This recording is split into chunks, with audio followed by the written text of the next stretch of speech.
अस्सलाम वालेकुम नाज़रीन, सरेआम CID न्यूज़ चैनल के साथ मैं हूं आमना। एक अहम खबर शामिल करते हैं कराची से। Deputy bureau chief rice Afzal Hussain की रिपोर्ट के मुताबिक ज़िला वेस्ट के इलाके मंगोपीर में बिल्डर माफिया बेकाबू हो गई। इससे पहले भी सरकारी ज़मीनों पर कब्जा करके प्रोजेक्ट्स बनाए जा रहे थे। अब तो मसाजिद और मदारस भी इनकी शर से महफूज नहीं हैं।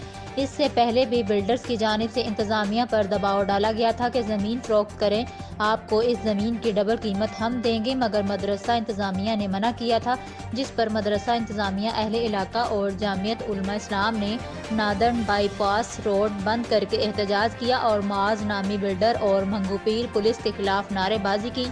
रईस अफजल हुसैन का कहना था, जामिया मस्जिद अक्सा पर बिल्डर का कब्जा करना और लोगों को अगवा करना शर्मनाक अमल है। हम SSP वेस्ट से मुतालबा करते हैं कि मुआज़ नामी बिल्डर को गिरफ्तार करके सजा दी जाए और हमें इंसाफ दिया जाए।